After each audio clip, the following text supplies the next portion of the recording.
Welcome to the Get Fit Guys, quick and dirty tips to slim down and shape up. My name is Ben Greenfield. I'm the Get Fit Guy, and this is part 2 of a special 2-part series on how to control your blood sugar with exercise. Now, in last week's episode, you discovered 2 potent ways to control your blood sugar and why you should be controlling your blood sugar in the first place if you're serious about your health or your waistline. Well, in today's episode, I'm going to delve into 2 more strategies, although I would highly recommend you go listen to last week's episode if you didn't yet, and the number for that episode is 280. So you just go to quickanddirtytips.com and look for Get Fit Guy episode 280 if you want to go back and listen to that one. And of course, this one is 281. So let's just jump right into blood sugar control strategy number 3, and that is postprandial walks. Now, remember, postprandial means after a meal. Now, a few years ago, I was personally inspired to begin setting a rule to move or walk for at least a few minutes after each meal when I read this Japanese study called Postprandial Lipemia, Effects of Sitting, Standing, and Walking in Healthy, Normal Lipidemic Humans. Well, that's a mouthful, but basically what this study did was they compared the effects of sitting, standing, and walking on postprandial, that's post-meal, fat storage in Japanese men. So the participants in the study did 3 2-day postprandial trials in a random order: sitting, standing, and walking. Now, on day 1 of the sitting trial, they rested. On day 1 of the standing trial, they stood for 6 45-minute periods. On day 1 of the walking trial, they walked for 30 minutes at about 60% of the maximum heart rate. That's not too hard. Now, on day 2 of each trial, they rested and they consumed test meals for breakfast and lunch. And then they collected blood samples in the morning and afternoon on day 1 and in the fasted state, and then also on day 2.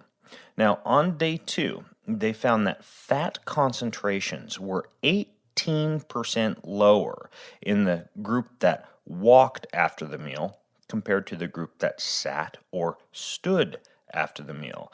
They didn't find that the serum fat concentrations actually dropped even when someone stood after a meal, surprisingly. And of course, they didn't find that they fell or dropped after sitting, but they did find that this simple act of an easy walk after a meal significantly, that's by 18%, dropped postprandial blood fat concentrations. Well, there was another study that took this science even one step further and looked at the effects of walking before a meal versus walking after a meal. And in this study, 20 minutes of self-paced, easy walking done shortly after meal consumption resulted in lower blood glucose levels at the end of exercise compared to values at the same time point when they walked before dinner. In addition, the investigators in that study found that 1 hour of aerobic exercise performed in a fasted state before dinner didn't have as much of an impact on blood glucose levels as the same exercise routine done 2 hours after a meal. So what do we know so far? Well, it looks like if you're going to go on a walk at some point in the evening around dinner, you're actually better off doing it after dinner rather than before dinner. And we also know that you get benefits when it's as short as 20 minutes. Although I highly suspect you get benefits from any movement at all after dinner. Well, that same study I just talked about also made an interesting observation about the timing of aerobic exercise around a meal and the effect of blood sugar on this exercise. What they found was that postprandial morning moderate intensity exercise decreases blood sugar levels after a morning meal, but that effect did not persist during or after the following lunch meal. So what that means is that if you exercise in the morning, you're probably going to still want to maintain some kind of low-level physical activity, like let's say a standing or a walking workstation at the office between breakfast and lunch, or just frequent activity breaks between breakfast and lunch if you want to continue to reap the benefits of a morning exercise session, especially when it comes to blood sugar. Now, that study also reported that moderate bicycling exercise after any meal, breakfast, lunch, or dinner, resulted in a significant decrease in blood glucose levels, and that both postprandial, high intensity exercise, and longer bouts of walking reduced blood glucose levels and insulin secretion. Now, what this suggests, stay with me here, is that the effect of exercise is related more to total energy expenditure, meaning how many calories you burn in the workout, rather than actual exercise intensity.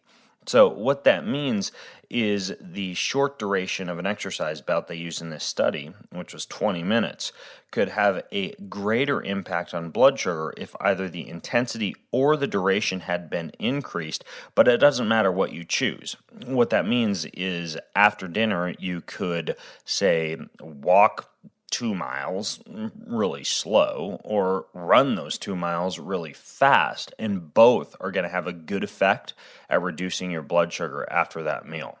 So that's actually backed up by another study that found that longer bouts of exercise after a meal actually produced a greater decrease in glucose and insulin. And that just makes sense.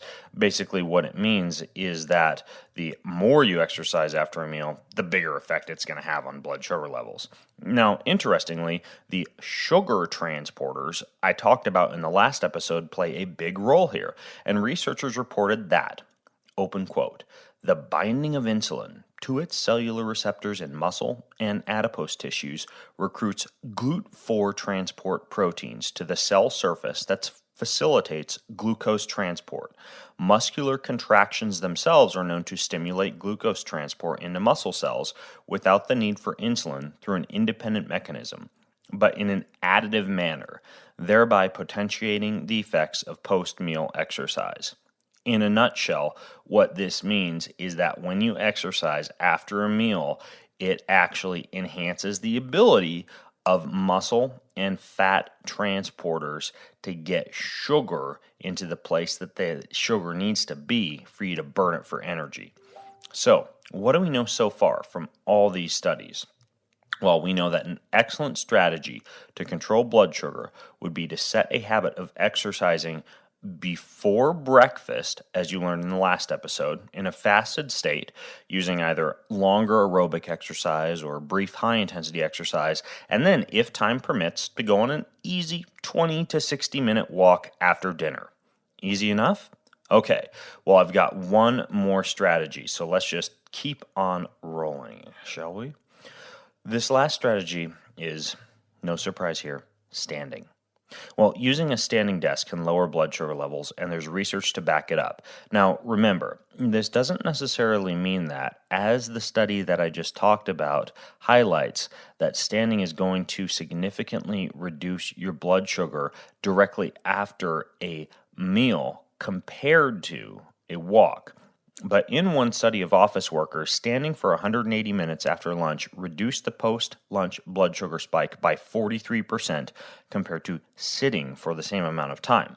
Interestingly, researchers in that study noted that both groups took the same amount of steps after lunch, indicating that the smaller spike in blood sugar was due to standing rather than additional physical movements around the office. Which means that if you, say, have a sitting workstation, but you're getting up for frequent activity breaks, you're actually going to burn far more blood glucose and keep your blood sugar lower if you stand and take frequent activity breaks.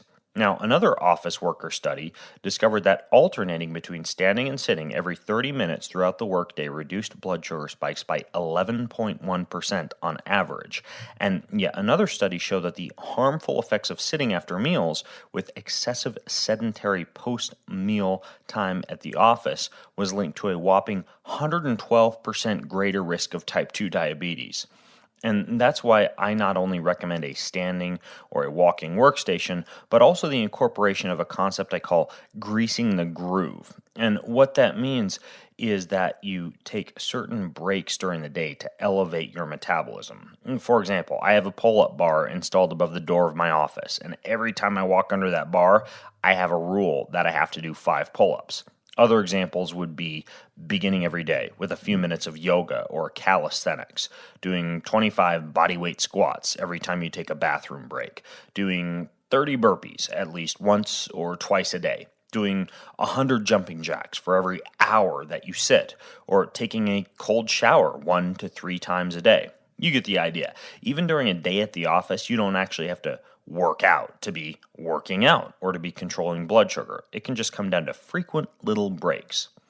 Now, I know this 2-part series has been quite a journey. You've learned why you need to control blood sugar, how sugar can wind up in either fat or muscle, why you should strength train even at low intensities prior to a meal, the benefits of pre-breakfast fasted cardio, the benefits of post-evening meal walking, and the concept of staying active at the office with activities like standing and greasing the groove.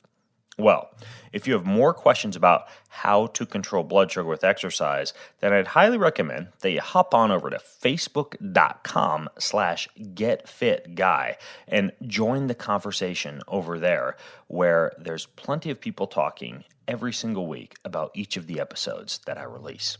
Now, I also want to tell you about a brand new podcast. And this podcast is put out by the same folks that bring you these fantastic quick and dirty tips episodes. I'm Ben Greenfield, the Get Fit Guy, asking you, what are you waiting for? Go get fit.